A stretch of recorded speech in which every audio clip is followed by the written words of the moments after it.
एक बार एक गांव में राम और श्याम नाम के दो दुकानदार थे। राम बहुत ही शरीफ और ईमानदार दुकानदार था, जबकि श्याम बिल्कुल इसके विपरीत था। श्याम आए दिन चालाकी करता रहता था और राम को बदनाम करने की कोशिशें करता रहता था।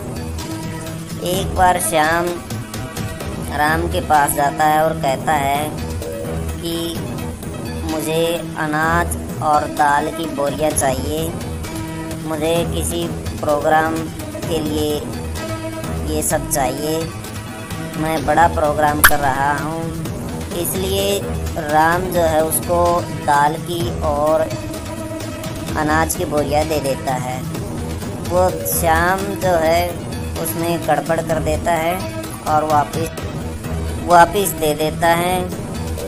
श्याम कहता है राम को कि सारा माल जो है वो मेरा ऐसे ही बच गया, मैं अपनी बेटी के लिए प्रोग्राम कर रहा था, मेरी बेटी की शादी टूट गई है, कृपया इसे वापस ले लें।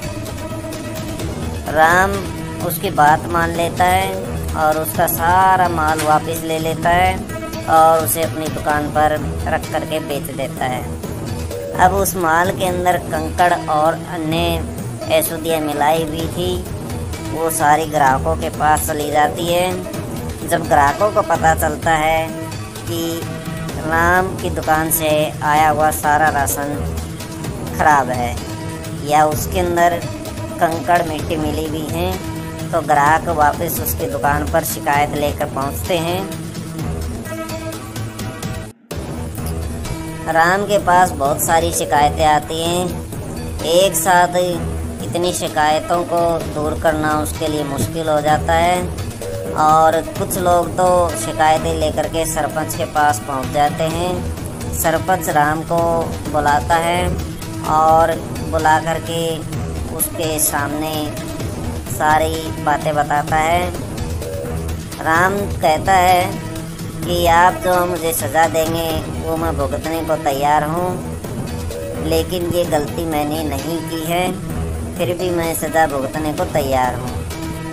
सरपंच कहता है हमारे गांव का नियम है, एक बार गलती करने पर गांव छोड़कर चले जाना, तो तुम्हारी भी ये मिस्टेक है, इसलिए तुम भी गांव छोड़ के जा सकते हो। और राम उस गांव को छोड़ देता है। राम अपनी पत्नी और बच्चों के साथ गांव छोड़ देता है और दूसरे गांव के लिए पलायन कर जाता है। रास्ते में एक जंगल था। जंगल पार करते करते उन्हें रात हो जाती है और वो वहीं बैठ जाते हैं और वहीं सोने से पहले खाना खाने के लिए जैसे ही तैयार होते हैं तो एक बुढ़िया आ जाती है और वो बुढ़िया उनसे खाना मांगने का आग्रह करती है। वो बुढ़िया कहती है मैं बहुत बीमार हूँ और मुझे काफ़ी भूख लगी हुई है, कृपया मुझे खाना दे दीजिए, आपका बहुत ही भला होगा। राम कहता है कि माताजी हमारे पास तो थोड़ा सा खाना है, या तो आप ही खा सकते हैं या हम खा सकते हैं, मुझे लगता है इस खाने की ज़रूरत आपको ज़्यादा है, तो आप इसे खा लीजिए, हम तो रह लेंगे, आप इसे खा करके अपनी भूख मिटा लीजिए। बुढ़िया खाना ले लेती है और उस खाने को खा जाती है। खाना खाने के पश्चात बुढ़िया उनका धन्यवाद करती है और उसके बाद बुढ़िया एक जादुई चूल्हा उनको दे देती है। जादुई चूल्हा उनको दे देती है और राम उस चूल्हे को ले लेता है। राम कहता है कि मैं इस चूल्हे का क्या करूँगा। बुढ़िया उसको बताती है कि ये चूल्हा जादुई चूल्हा है, इस चूल्हे से जो तुम मांगोगे वो तुम्हें तुरंत बना करके दे देगा। बुढ़िया ये कहकर चली जाती है। बुढ़िया के जाने के पश्चात राम चूल्हे को कहता है कि मुझे अच्छे अच्छे पकवान बना करके दो, तो चूल्हा तुरंत उसको अच्छे पकवान बना करके दे देता है। राम और उसकी फैमिली उन पकवानों को खा करके अपनी भूख मिटा लेते हैं और सो जाते हैं। अगले दिन वो दूसरे गांव चले जाते हैं। दूसरे गांव में जा कर के राम एक होटल खोल लेता है और लोगों को उस चूल्हे के ऊपर अच्छे अच्छे पकवान बना करके खिलाता है।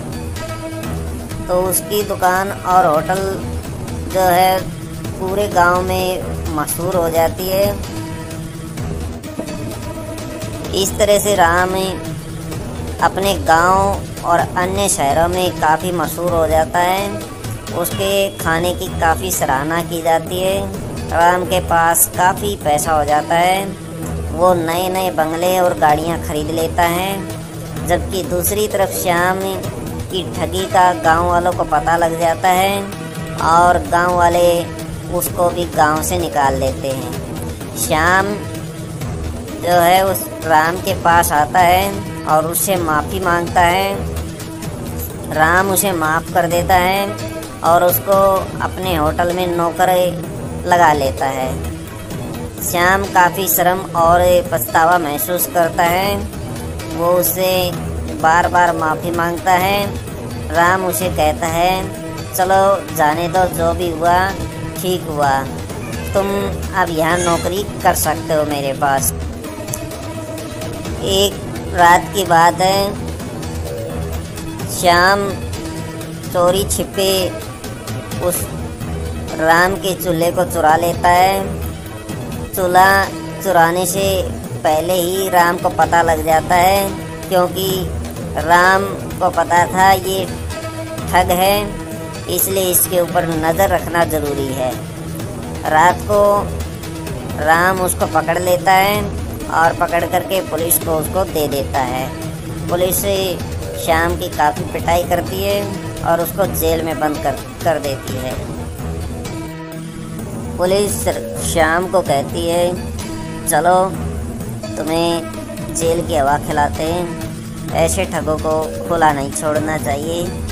और ऐसा कह कर के वो उसे गिरफ्तार कर लेती है और जेल में बंद कर देती है।